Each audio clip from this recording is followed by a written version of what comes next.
Hello, everyone. This is the Revolutionary Think Tank podcast. If this is your first time here, this is a podcast about political commentary, a sprinkling of philosophy, organizing psychology, and revolutionary thinking. My name is 4AS, and this is my co-host, Mystere. So, Mystere, how are you going today? I am very well, 4IS. Thank you for asking. How you going? Yeah, I'm going pretty good. Hmm. And yes, we have a topic that we've been, I would say, I'm an R-ing for a while now because, like, I don't know about you, but I really wanted to finish that Cameron Murphy, The Great Housing Hijack, book first before even tackling this. But Hmm. I want to tackle the housing crisis The because, great housing question. yes, because look, it's definitely something that has it's always treated as in, oh, it's a new thing, but like even in the preamble and like the introduction that Cameron Murphy does, it's something that's been going on for ages. Like even As in, in like, the crisis, as in, like, the general idea that there is just not enough housing to go around to meet society's demands. Is that what we're talking about? Yes, because like he specifically gives examples of Marx and Engels being like, oh, there's the slums in this part of England and Yeah. that sort of Yeah. thing, and like we need to fix up the housing crisis here. And like, look, this is kind of a tangent from what I was going to discuss today, but like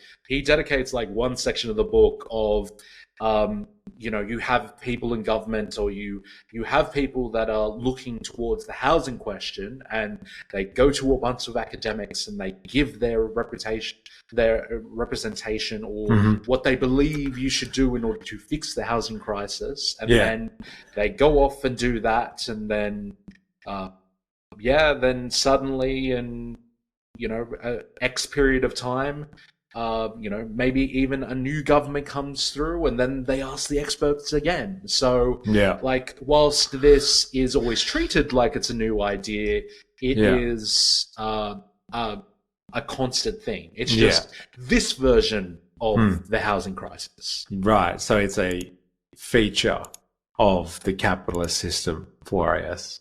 Is that right? well, yes, and I think what Cameron Murphy at least covers in the book is, like, I'll use a direct quote here, but he likes to call it the symmetry of property markets. So the Okay. direct quote he uses is, "I call this core economic feature of the housing market the symmetry of property markets. For every tenant who gets a lower rent, there is a landlord who loses an equal and opposite amount of investment income. For every first home buyer who takes advantage of a price decline to buy into the market, there is a seller who has mistimed the market and sold at the market bottom." Right, right. And so tell me, 4AS, where is this fabled decrease in market value of housing? I'm not sure I am familiar with this phenomenon in the 21st century. Pray, do tell. Housing markets actually decline in value? They go backwards, do they, 4AS? I have not heard of this. Well, I think what at least you're driving at, and what Cameron Murphy is driving at with the symmetry of the property markets, Mm, is that, sure, like, obviously if there's a new developer that comes into a place and builds a whole bunch of housing, and it's the right price for the developer and it's the right price for the buyer, then there is a win-win. yeah. But he specifically goes into the book what he considers the five equilibria of property markets to Mm, reinforce the symmetry. So, just to let you guys know what specifically they are, we yeah, won't go please. into every single one today, but we'll give you a little bit of a taste tester, if you will. He says what he considers the five housing market equilibria are: the asset price equilibrium, the rental equilibrium, spatial density, and the absorption rate.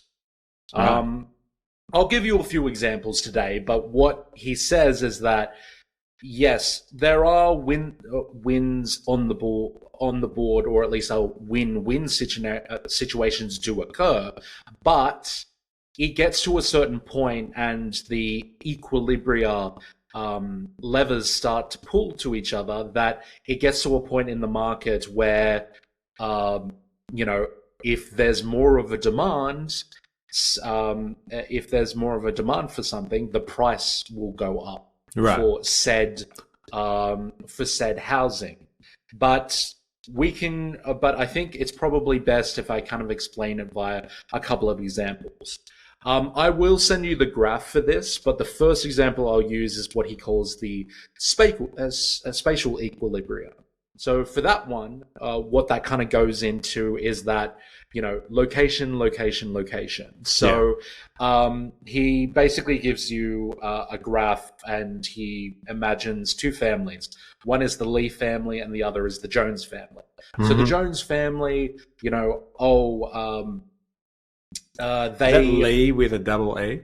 Yes, correct. Okay, just wondering.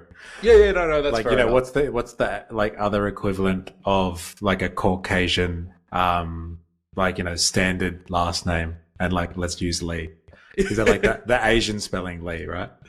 Oh, Yeah. well, Lee, yes. Yeah. Nice. So like Lee is like the Asian version of the Anglo name, like a Joneses or Yes. something like that. Yeah. Yeah, I think that might have been what they were going for, and you'll see where I'm going with this. Yeah, good. The Jones family in his example is Yeah. empty nest.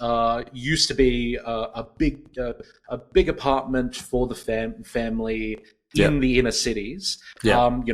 Near, close to amenities, a perfect place. So location, location, location. Yeah. They are spending 700 or so, $600 or so for their rental, for the rental price. Yeah. And they're looking to move out to the suburbs, for their retirement and all of Okay. that. Yeah. And on the opposite side, you have the Lee family, that, young family.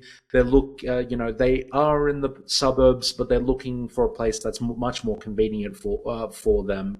Yeah. And they spend about $350 in terms of rent for their property. Yeah. So, according to the spatial equilibrium, there's a line that links both houses A and houses B, so the Jones and the Lee family. Yeah. And as far as they're concerned, they reach a deal that the Lee family can pay what was $600 to $700 because that's within their budget. And then oppositely, the Jones are happy to settle for the $400 that the Lee family is paying. So that is a win-win for the market.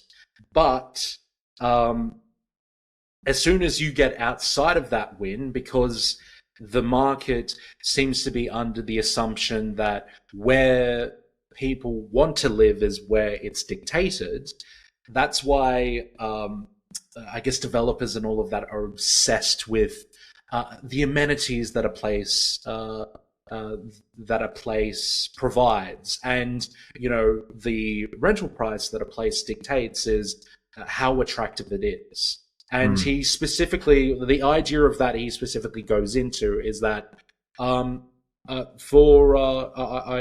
do apologize to non-New South Wales or non-Sydney listeners to the channel, but because I'm just about to name a couple of Sydney suburbs. But let's just, for argument's sake, say that Petersham suddenly, like the rental prices skyrocket because it's suddenly become super convenient and super, like, it's got all the flashy amenities and everyone wants to go there. What will happen is that a bridesmaid suburb will pop up for developers, which is, okay, it's not Petersham, but Stanmore. That's suddenly good for the developers because Petersham exists. And suddenly the spatial equilibrium happens where the pendulum that suddenly goes up like that, it suddenly gets steeper because suddenly your Petershams and your Stanmores are much more attractive because of their amenities. Like he specifically goes into an example that something like a suburb that because there wasn't a bridge that was near it and it took you an hour to get over the river, as soon as a nearby bridge is built in that suburb, suddenly everyone rushes to that place because that place is far more convenient within the suburb area. Yeah. And there's suddenly a new equilibrium of where it is on the graph. Yeah. So there's that, and the one other example I'll use is what he calls the rental equilibrium. Okay. And what he investigates there is that according to governments throughout the world, and like especially here in Australia, there's been a constant 20 to 30% in terms of like rental price and in Australia, there's been a steady in terms of rental price to income. They say that 20% or 30% of a person's income is put towards the rent that you actually pay, and that's actually stayed quite consistent through the years. But the reason for that is not necessarily that it's going to match everyone's individual income within that 20 to 30%, but that is just a market average. And it's not only again because it's a market, it's because of both the demand and the supply in terms of the rental prices that are within the market in general. It kind of sticks it at that 20 to 30% throughout all of the market. And he goes that like the 5 main reasons as to why people like consume housing is because they're moving to a bigger home, they're reducing the number of people in a household, they're renovating or improving their homes, moving to a better location, or some combination of the above that I kind of mentioned.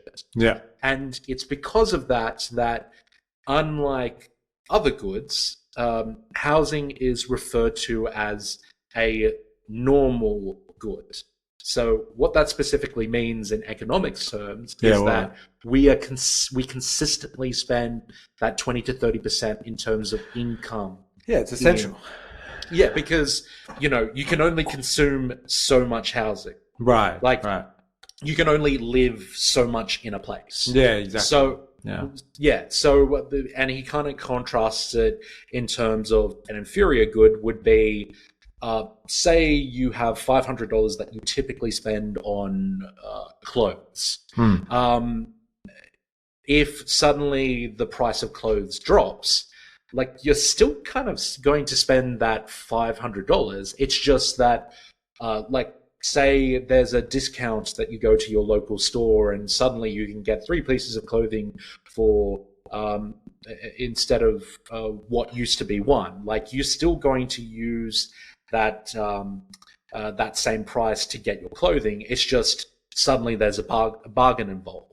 Yeah. Whereas the opposite of that is sorry. Before I go to there, what the specific term with inferior goods is: as incomes rise, spend is a smaller share of income, and then the opposite of that is luxury goods, which goes into as incomes rise, you spend more of your share of your income. So international travel. Say I get a bonus and I get a bonus at the end of the year and I'm wanting to treat my family to a trip to Spain and Portugal. I'm much more likely, but since it's a luxury good of international travel, or, wanting to have tapas or, the fresh fish on the coast of Portugal, I'm much more likely to spend more because it is a luxury good. Right. Okay. So that brings us back to the normal good, which is housing. And because it is a normal good and you kind of there's that fixed 20 to 30% across the market, people look towards either improving quality or quantity. And within that 20-30% yes, bandwidth. Yes. Okay. Well, at least on average. On average, yeah. And this is where the quote comes in. Since an equilibrium is a market outcome, not an individual Since an equilibrium is a market outcome, not an individual income, it is still the case that high-income renter households spend less than their share on rent, while low-income renters typically spend more than 30% of their income on rent. Because of this equilibrium, incomes of renter households constrain how much households will spend on rent. But they constrain on the downside too. To show this, imagine a scenario where a temporary government decree is passed that rents can only be 10% of the income of the current tenant for the next year. All current tenants are required to declare their income, and landlords are required to write a new lease for a year at 10% of those declared incomes with those current tenants. Do rents stay at 10% of incomes after the year is up? Tenants will quickly realize they can move to a bigger, better located dwelling after their 1-year lease, possibly for less than what they paid for before the decree. They will try to do that. In the second year, tenants will try to relocate into bigger and better homes and will end up outbidding each other, putting pressure on the rents to rise back up towards where they were before. The pressure on rental prices will continue until tenants find that they are no longer a net benefit to them from giving up other goods and services for more and better housing. It is because of collective preferences that renter households spend 20% of their income on rental houses, not 5% or 10%. We want more and better housing, but also more and better other goods and services. And there is a trade-off that must be made. And so is he saying like there's this like natural kind of limit / percentage of income that people will just gravitate towards generally, and that's around 20% to 30% of their income they'll spend on housing. And so like if they can get better housing that's still within that 20 to 30%, they'll go for the better housing, obviously. I think what he is saying is that that's how the market is set up, and that's how the behaviors are dictated. That's how the behaviors are. Yeah, okay. It's not only on the supply side, but also the demand side that this equilibrium is maintained. Not only is you're being screwed where you're a lower income rental household that, hey, the market is saying that I spend 20 to 30%, but I spend like 40% of my rental income on that.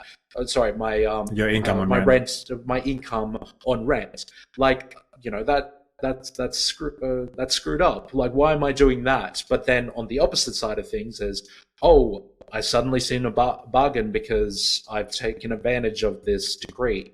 Like in this imagined world.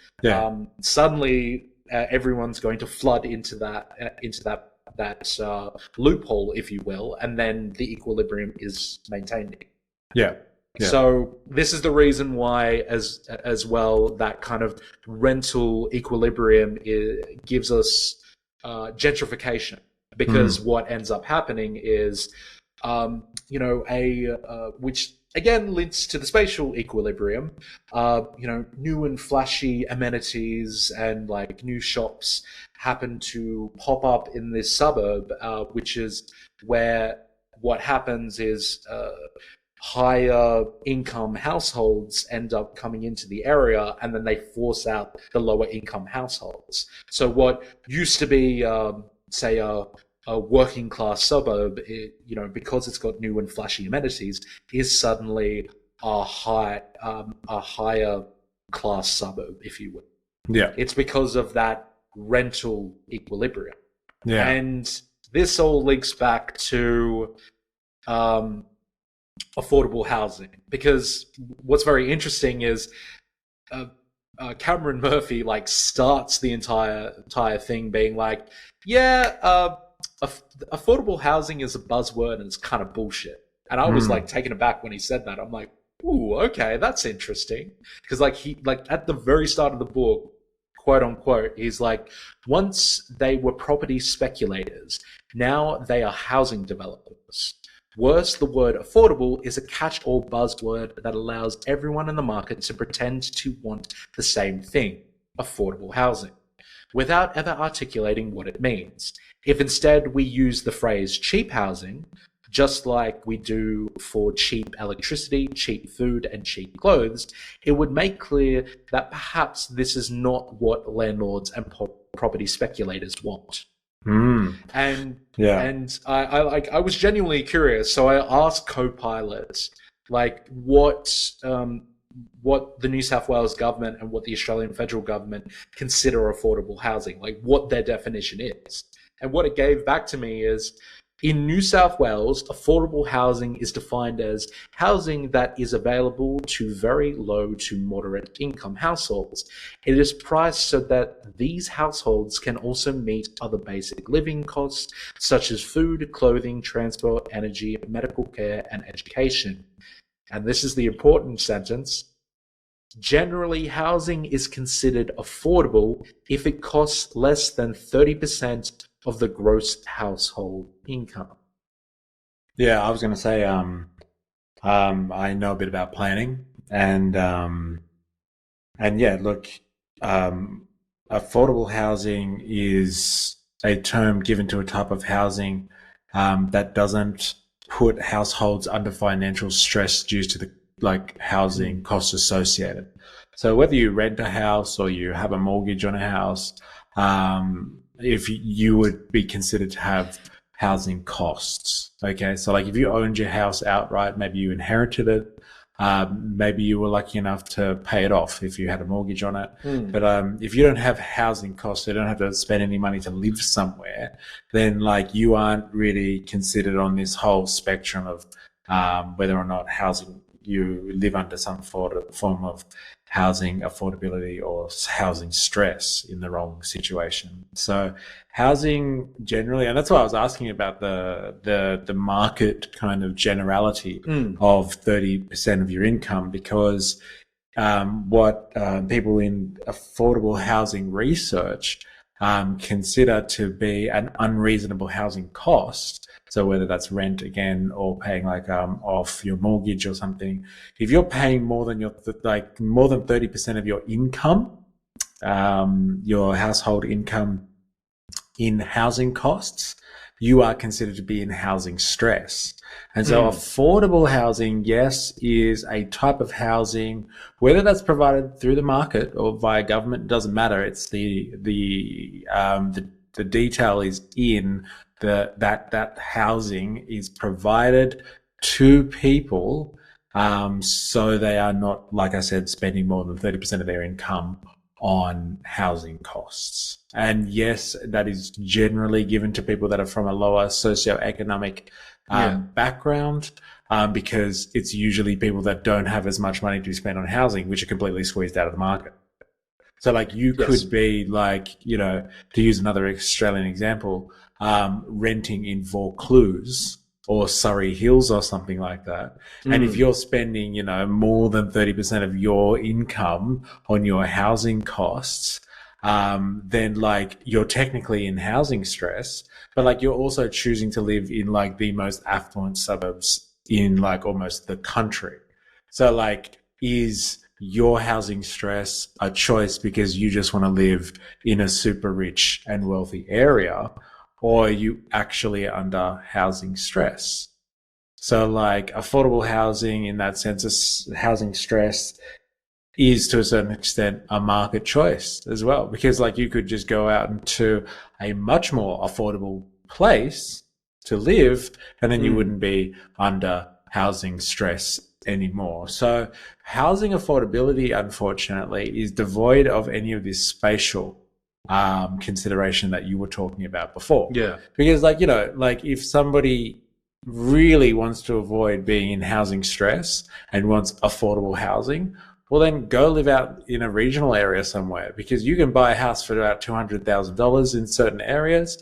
And you can also like pay next to nothing in rent as to what you would pay in a major city in Australia.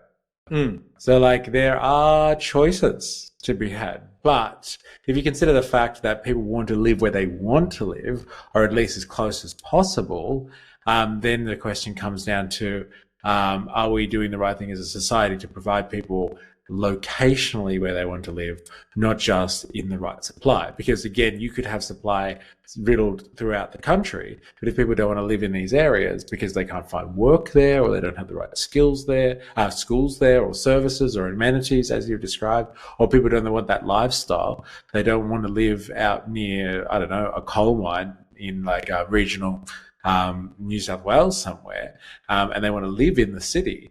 But there is nothing in the city. So if they went to live in the city, then they'd be in housing stress. And if they were in housing stress, they might be paying their housing costs as opposed to feeding themselves, or putting their kids through school or something like that, or affording, books and education material for their children. Is that an acceptable situation? And like, are we setting up society like in a bad way if people are having to make the choice about whether to eat or not, in terms of when weighing against whether or not to pay for housing in the right location? Yeah, but look, the reason why I brought that specific New South Wales state government quote there from Copilot was, it wasn't necessarily to do with like comparing that with housing stress that you were kind of saying, is that what caught my eye was the 30%. Yeah, that's the magical mark. But that is the magical marker. But the thing is that Cameron Murphy speaks in the book about how, well, naturally within the market, the income that you're supposed to be using for rent is the market average, which is between 20 to 30%. And if you're saying that something is classified as affordable if it's less than 30% within the market, as in on average, then that says to me that you're like, I could understand him saying something like, well, affordable housing is just a buzzword, because it doesn't seem like you're using the same language of the market. Like, I don't see how you're making that affordable. If the market says, oh, well, your rent should be somewhere between 20 to 30%, and your definition of affordable housing is, somewhere between 20 to 30%, then like, I think a logical person will turn around and be like, are you actually doing what you set out to do? Yeah, well, that's the thing. Like, most housing and most developers out there in Sydney will say, oh, we need more supply. And then the more supply we have, it'll bring down the housing costs, right? But like, it never works like that, because they never put down the cost of housing to be relative to people's incomes. So like, when people go out and buy in a new housing estate and they spend like, they take on a mortgage and it's like, $1 million or more, and their mortgage repayments like put them into definitely over about 50%, I would say, of their income, household income, being spent on housing costs, like literally just paying down the mortgage. In some cases, only paying the interest on the mortgage, not even paying the principal. That, like, just calling for more supply is never going to fix this affordability issue, because the cost of housing, like in terms of the price of housing on the market, is way more in terms of its price than relative to increases in wages. So unless wages go up to, like, wages overall go to match the increase in housing prices and rental prices overall, you're never going to have a point where housing becomes affordable. So like you said, affordability is only a buzzword in the sense that people use it. They drop it like, oh, if we just did this, we would make housing more affordable. But like in terms of actually making housing affordable, there are very, very few mechanisms that do that. And like, if you were going to look at a developer that was going to go out and, build 500 new homes or something like that, like governments would put conditions on those developers and say, okay, well, like 10% of the housing stock in this development need to be kept within an affordable range. And so they'd have to define, one, what affordable is. So it's like housing costs. So it can only be rented out for, no more than 30% of the income of that household. And then they have to delineate what the income of the household is as well. Because like they could say, okay, well, like this house cannot be rented out for more than 30% of the household income. But if the person who moves into that household is a millionaire, then 30% of millions of dollars is a lot of rent. So like they actually also have to decide what type of household or family or renter or something like that can go into there. And that would be someone of a low socioeconomic background as well. So someone who earns less than $70,000 a year or something, for argument's sake. A household who like cumulatively earn less than $70,000 a year, and then only people that meet that income band requirement can then move into that housing. So like there needs to be strict kind of conditions put on housing in order to deem it to be not only affordable, but affordable to the parts of the market, like, so the sectors of the community that are being squeezed out of the market in the first place. Or it's just like this guy's saying, just a buzzword. It's just a buzzword to allow developers to get their hands on more land to develop on and to get more density out of their developments as well. It's just a buzzword because everyone's scared about the housing crisis and the overall problem with the cost of housing. Developers know that fear, and they know that politicians are scared about it. So they're just like, well, if you want to fix this problem, politicians, people, if you want to fix this problem, well, then let us run wild and develop as much as we can. Basically give us a free license to just build, and we'll solve the problem through supply. See, I'm very glad you brought up the supply myth, because that's how he structures it in the book, Cameron Murphy. Because look, he doesn't phrase it this way, so I'm happy to say that these are my own words. But he's basically so scathing as to say like it's like a wolf's in sheep's clothing. Yeah, it's the biggest con of the 20th century, 21st century of modern times, I would say.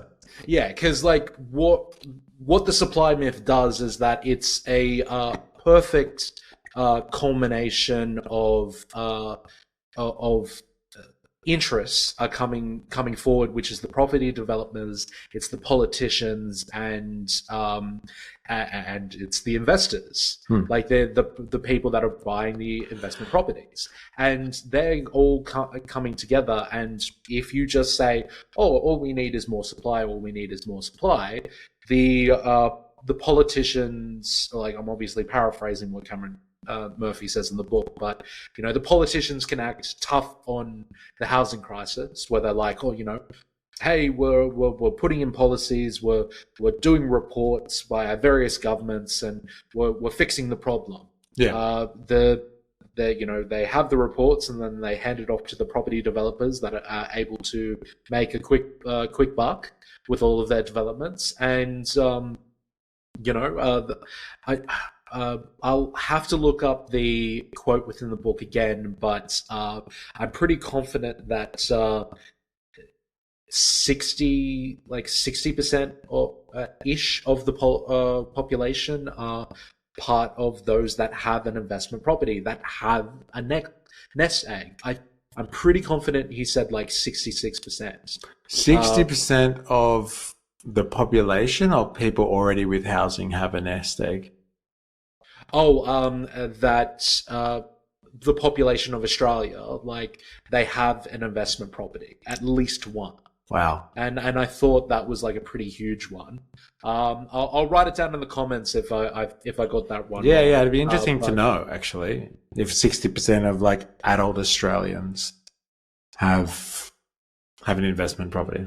Well, at least what Copilot said to me, because I was actually genuinely curious the other day, and I said, like, what are the numbers in terms of investment properties and like what the percentages are with how many investment properties people own. And it was like, as of January 2024, approximately 2,245,539 Australians own investment properties.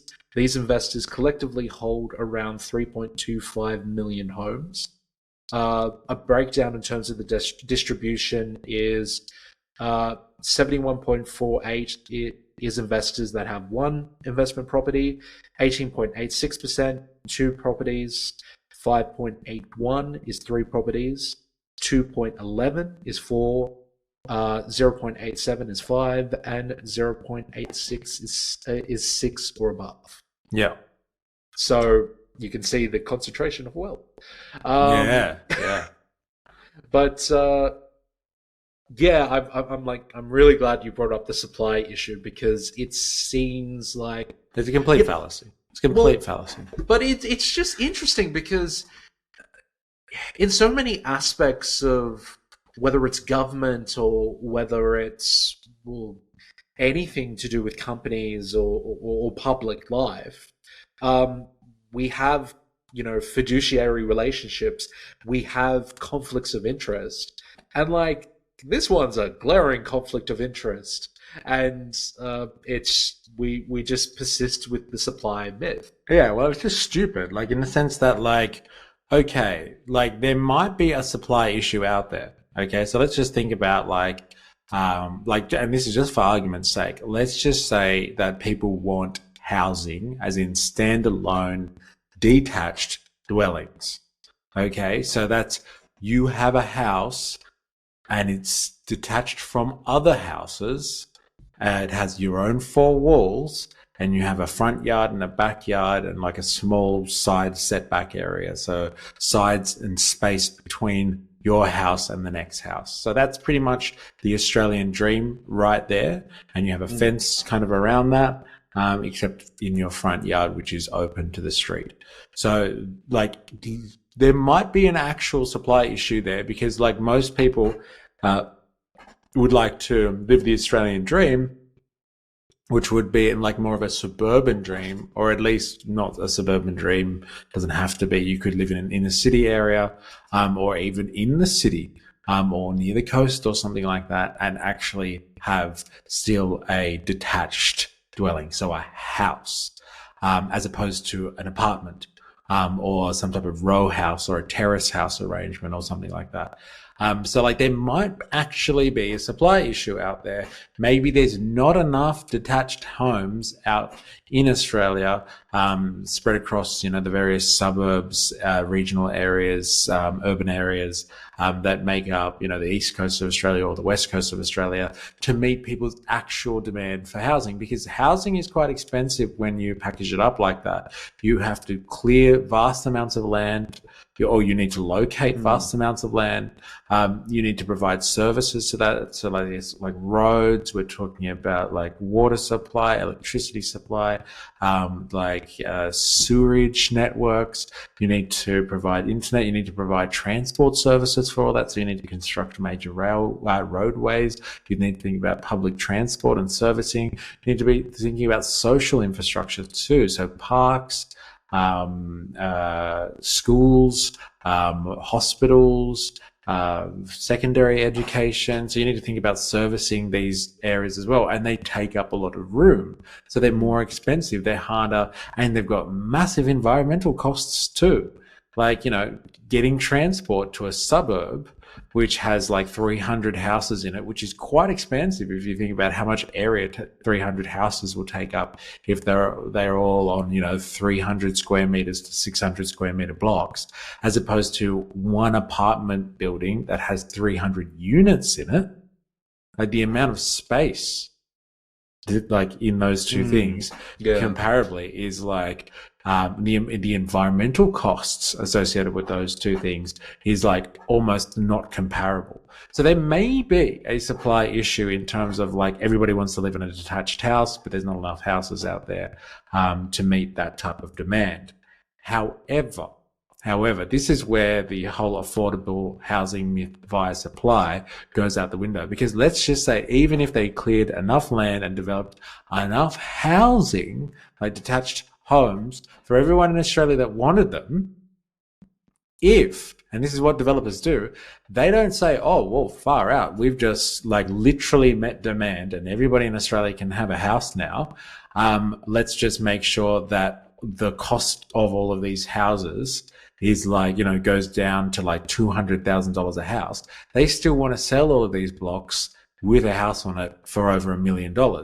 And so unless people's wages have risen to be like, at least $1 million a year or something like that, they are still going to be in housing stress when they buy those. If the average Australian income is less than $100,000 a year and you have one income coming into that household and they buy a house for $1 million, they are in housing stress.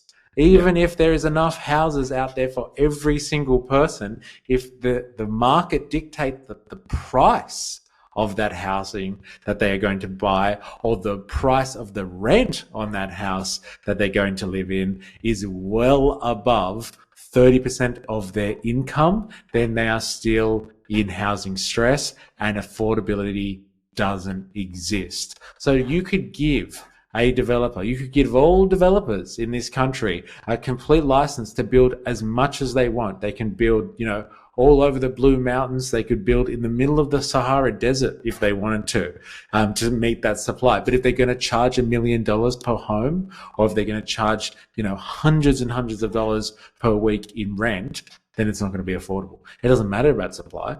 It will never matter about supply if the costs associated with housing yourself don't go down.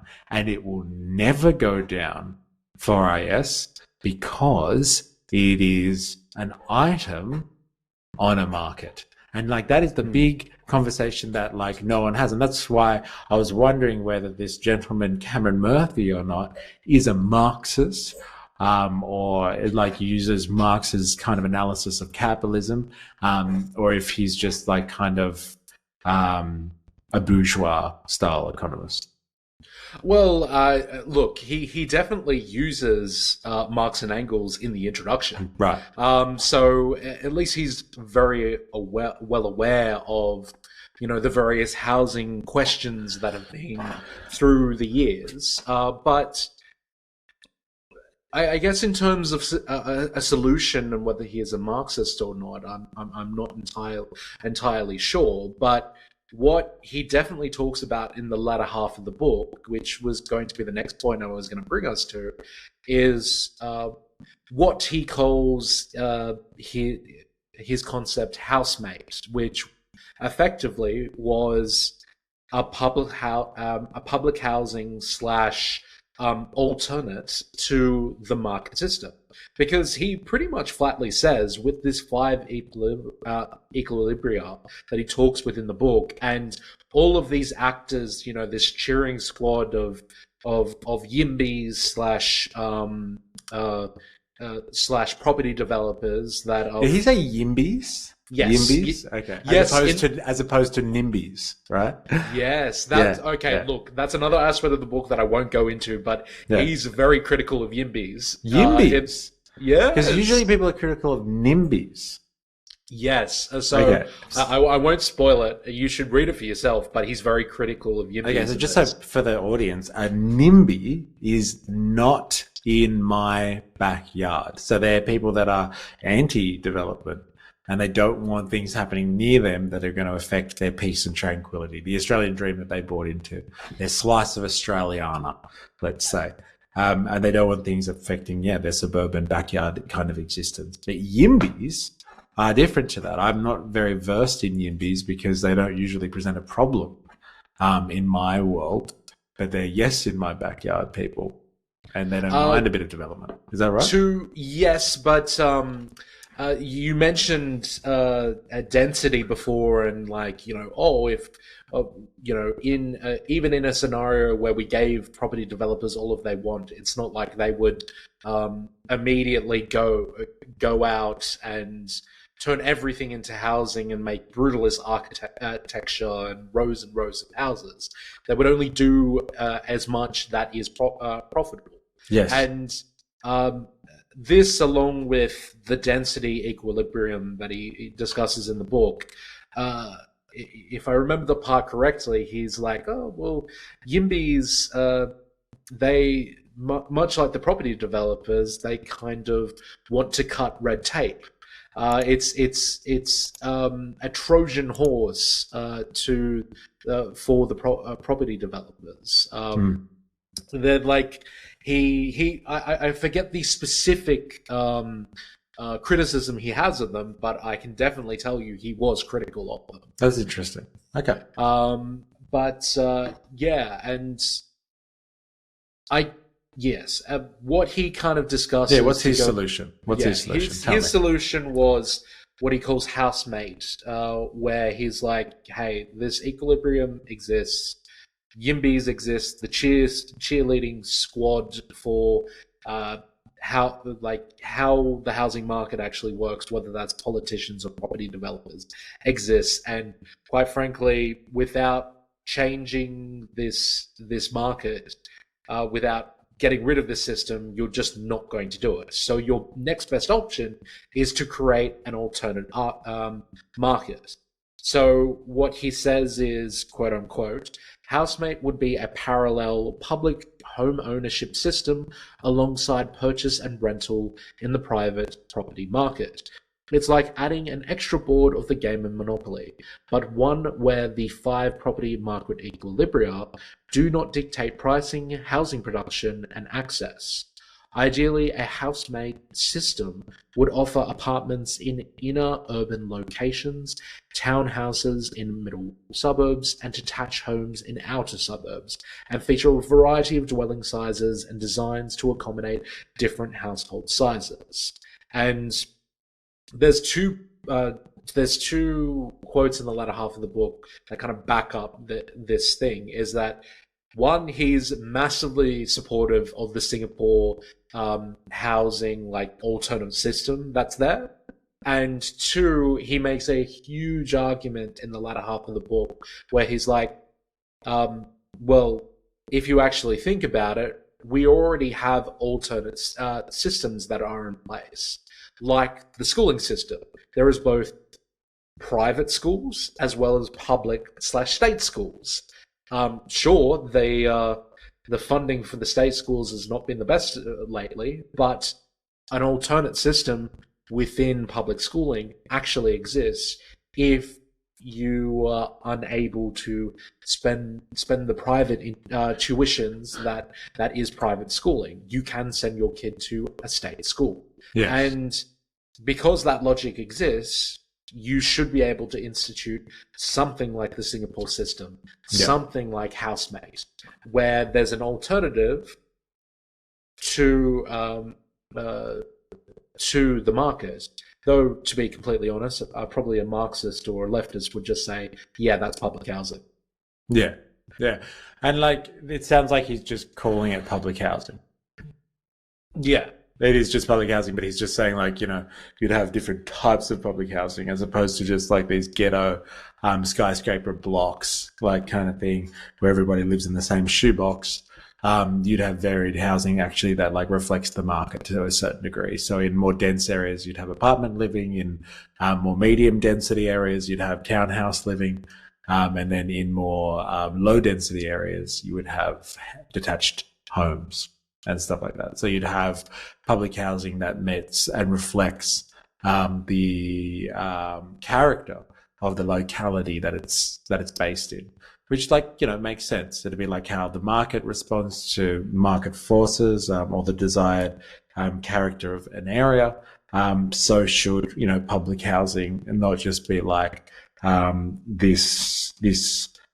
this form of development and built environment that has absolutely no response to its surroundings. It should be integrated with the character of the area. I think that makes perfect sense. And let's take this conversation completely out of the bourgeois kind of economic system, the market realm, and stop talking about this it's a problem that can be solved by the bourgeois system, which is the market system. Like, let's take this back to some fundamentals here. Housing is not only a necessity, so like humans need shelter in order to survive. Housing, and quality housing, is a goddamn human right, as put forward by the UN in their many articles.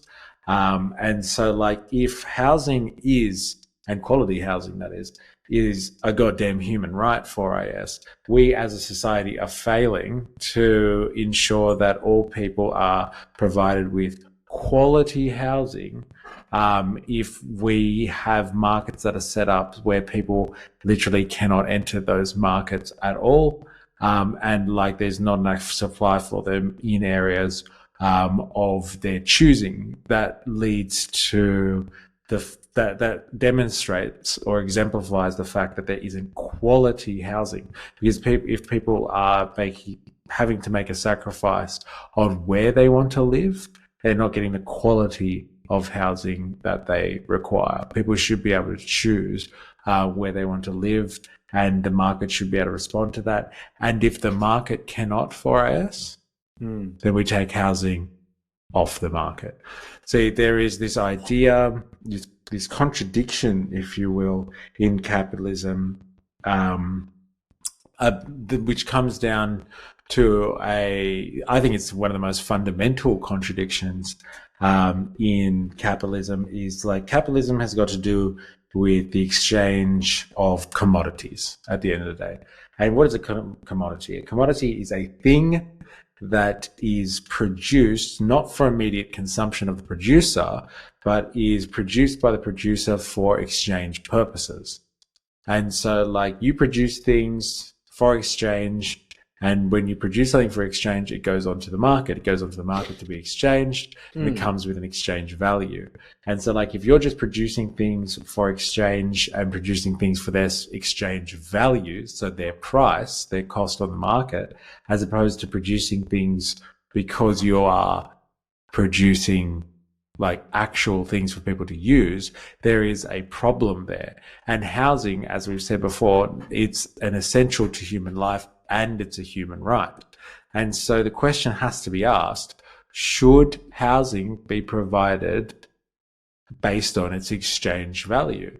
Like, developers don't produce housing because they are trying to win Grand Designs Australia or something like that. They're not trying to be the most world-renowned architects and like go down in the history books as being the people that produced the most amazing housing for the Australian population. Developers are people that produce housing because they want to profit off it. Yeah, that's it. There's nothing else to read there. If they're producing quality housing, it's because they've been forced to produce to a certain level of quality because they wouldn't be able to make a profit off their product otherwise.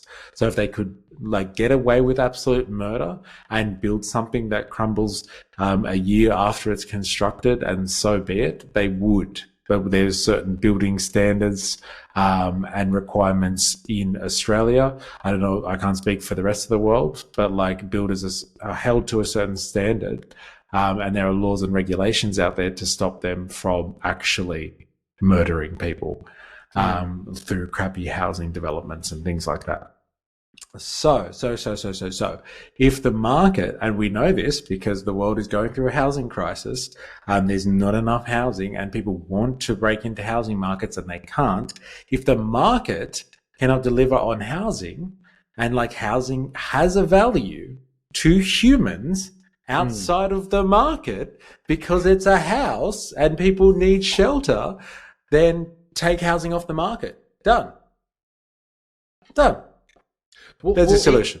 Yeah, but even to use the language that Cameron Murphy was initially using, like, inferior good, normal good, and luxury good. Yeah. It like, still makes it sound like a market choice, though, at the end of the day. But what I was going to say is that using those three terms, like, okay, clothes with inferior goods, okay, I can understand the logic there. Luxury goods with international travel. Okay, I can understand the logic there. But you've admitted in your exchange value system that housing is a normal good and it stays constant, and you can only live in so much of a house. You've admitted that you can only consume as much housing. It has a use value, and that's it. Yeah. Like, making it an exchange value kind of doesn't make sense in your framework. You've admitted by calling it a normal good that you can only consume as much housing. Like, it kind of goes into the whole, like, you've probably seen the meme on the internet where it's like, oh, if scientists were to look at a monkey that hoarded all the bananas, they'd spend years trying to analyze what was wrong with the monkey. But humans hoard wealth like it's nothing. Like, I'm paraphrasing, but that's the same way with these kind of crisis situations. That we're talking about goods which really should be human rights. Yeah, 100%. And they should just it's not like we don't live in an age where our productive capacity could provide these things to all people. Like, kind of thing. If we were struggling just to build houses, then maybe the market should decide, how the markets get distributed and stuff like that. But there is more housing probably than people that demand housing out there. It's a question more of distribution. Or we could build more houses in a better distributed way, to meet real demand as opposed to market demand and things like that. So housing should just be taken off the market. And I'm not saying that we should dissolve the housing market by that. I think there is in a bourgeois system, there is a lot of benefit to be made from having certain things on the market, because there's a level of competition, and there's a level of innovation, and all of those usual capitalist loving talking points that do come from having a market in a certain area, and they provide a certain level of value to society.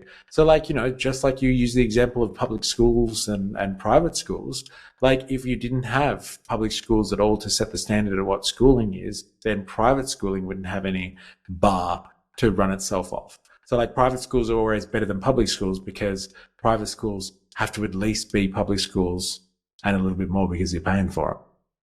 So have the public system, have public housing out there to set the standard and set it bloody high. And at least the private housing that is provided by the market out there will have to be at least as good as public housing.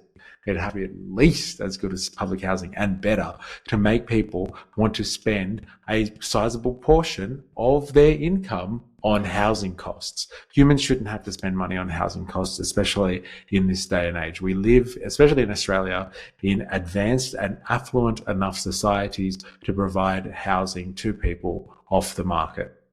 And so if you really want to solve the housing crisis, if you're fair income about it, I'll say it one more time. Housing has a use value, and currently it has an exchange value. And there is a contradiction going on between the fact that housing is a use value, but it has an exchange value. The exchange value is currently unobtainable for a lot of people. For a lot of young people mostly. They are trapped outside of the market. They cannot get into the market. And that is largely because there's a lot of people that are inside the market, and they are holding up supply and stock more than they can actually consume at any one time, like you've pointed out, 4AS. And so they are locking these people outside of the market. So unfortunately, then the market is failing.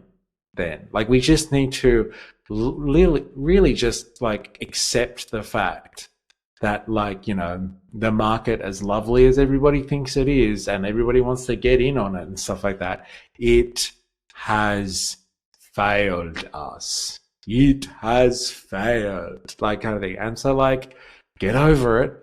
But we need an answer, and the answer is let's invest in public housing, quality public housing that meets demands of people in certain areas. There's many a list out there for IS. I know from planners, there's many a list out there of like non-for-profit organizations, unfortunately, who work through the market. I don't know why the government isn't doing this, who provide social housing that's different to affordable housing and is definitely different to public housing. They provide social housing and their waiting lists are ridiculous. They are trying to do the right thing. They're out there trying to provide housing where people in low socioeconomic groups need the housing, and they cannot break into the actual housing market, and they cannot get housing out fast enough for these people to live in it. There is definitely demand for housing out there. So like, you don't even have to just speculate on where to build the public housing. You just follow the evidence. The evidence is already there. You know exactly where people are on waiting lists looking for housing, and you start building that housing, that public housing right there. And then you start providing it to everyone on the waiting list, and more will come. If you start offering it to more people, more will come. Because at the end of the day, it's nice to have housing as an investment. Don't get me wrong. It's a solid nest egg for IS. It's a solid investment. Bricks and mortar, there probably isn't anything safer. But if you gave people the choice, though, whether to, okay, let me just buy this house because I'm going to have to spend all this money on housing anyway, so I might as well not rent. I might as well pour that rent into an investment, and then one day I can retire in that home, and that'll help me, with my retirement and all that sort of stuff. They make that choice, and then they decide to get into the housing market. But if you told them up front, hey, you'll have no housing costs, maybe half the people out there wouldn't actually invest in housing. They just go into public housing and just have zero housing costs, and they'd invest in something else and then make another part of the economy really profitable. Like maybe they'd invest in Australian industry or Australian infrastructure, or they'd buy bonds from the Australian government, reducing our debt to foreigners or something like that. Who the fuck knows? We don't know, because everyone is trapped in this cycle where they just want to buy housing because they're trying to protect their future and their retirement and stuff like that. So if we took housing off the market and made housing zero cost for 50% of Australians, it would absolutely revolutionize our economy. It would revolutionize it for us. And it's really just, it's so simple. It's fucking painful. It is. It really is. It's you don't have to fix the market. You don't have to fix the market. Take it off the market. It's too simple for us. Yes. Well, that brings me back. I had mentioned on a previous podcast that people, or at least Australian economists and all of that, were like, oh, hey, Singapore, how did you get your housing crisis sorted? And they were like, because we have an alternative, and it's because we provide housing for people. They were like, what do you mean? What do you mean? What do you mean? Give people housing? But how does that work? Well, you make house and let people live in said house. I don't get it. Does not compute. Yeah. Okay, but with that was probably a good bookend to this conversation. And of course, what's that synthwave art? Ah, yes. What do you think is the prompt this week? I don't know, 80s guys sitting around speculating on how they can screw over entire populations with warped housing pyramid schemes. Okay, it was a good crack. But, Thank you very much. But the prompt was trading use value for exchange value in the modern day home. Greedy humans trading investments for human rights and being blind to the consequences. Right, and so that's the blind thing. I was like, why are they wearing glasses like that and looking so aimlessly? Okay, so they're being blind to the consequences. Yes. Of course, it all makes sense now for us. Reverse engineering prompts, it's quite the art form for us. Well, actually, to be completely honest, you and Kareem have done some cracking guesses in the past, so you've done well. Thank you very much, but not this time. But I like the 80s guys. They're great. But maybe we might get to a certain stage where we can do the prints of all the different stuff that I've made, and If people like it, we can sort that out. But that is a call for another day. Yes, we can create a market for all of your art for us. Oh, the irony. And thank you everyone for tuning in today. Remember to keep thinking and keep learning. Remember to like, share, and subscribe. And to sign us off, I'll give it to you, Mystere. Thank you very much, 4IS, and to all of you out there. That is right. Please like, share, subscribe. Please comment as well to help promote this video. And until next time, please remember, I am, you are, we are a mystery.